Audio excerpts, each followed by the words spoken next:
everyone, it's Jana and DG the Amazing Highland Dancing Monkey, and this is going to be a non-vlog video because seeing as it is, September, and I've been talking a lot about the beginning of the year and how excited I am about the beginning of the year, I decided I was going to make a vlog for new Highland dancers and my top 5 tips for starting Highland dancing.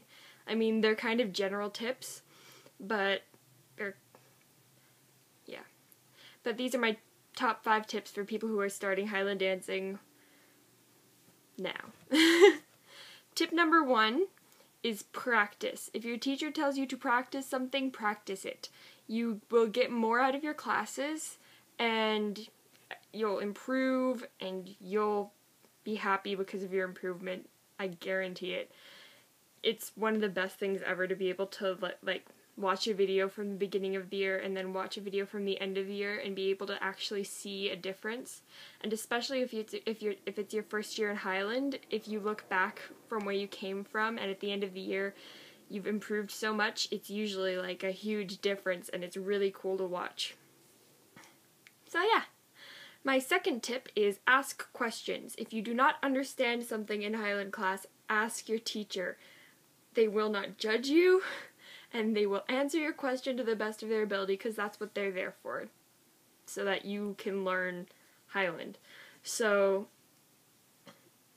yeah, ask questions, because if you go all class without understanding something and you don't ask, you're just going to end up confused for a long, long time until either your teacher notices that you're not doing it properly, which might happen if you don't really understand what you're doing, or until you ask and say, hey, I don't really get this. So ask questions. Don't be scared to ask questions. Tip number 3 is take notes. If you are old enough that you can be taking your own notes when you can go get a water break, if you have enough of a break, or after class writing notes down, it helps with tip number 1, practicing, because sometimes when you go to practice and you're at home, if you haven't taken notes, you kind of run through dances, and if you're not really working on anything specifically, you're reinforcing bad habits. And I sound like my dance teacher right now, but it's true. I know this from experience. I have so many bad habits that probably just came from running my dances at home without looking at my notes. So, take notes. Look at your notes when you're practicing. Things will be easier for you then. I promise.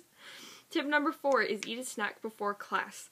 It doesn't have to be right before class, but make sure that you have eaten enough that you're not going to pass out during class, which would be extremely unfortunate. Or your stomach's going to growl in the middle of class and you're going to be distracted because you're so hungry and you would kill for a donut or something. So always eat before class at some point, and make sure you're not going hungry in the middle of class. And my 5th tip is enjoy yourself, because if you're not enjoying yourself, why are you doing it? Obviously, you're taking Highland because you want to take Highland. Don't get stressed out about it. Don't get all caught up in technique and perfecting everything. Make sure you're having fun. Don't stress yourself out. Don't let other people stress you out. Just enjoy it. So yeah. Those are my top 5 tips for new Highland dancers. I hope everybody's having a really, really good season so far, if you've already been back. If you haven't been back yet, then you should probably be back this week, I think, and enjoy going back to dance. That's a really short video, isn't it? Anyways, farewell my fellow Highland dancers. I love you. Deidre loves you. Goodbye.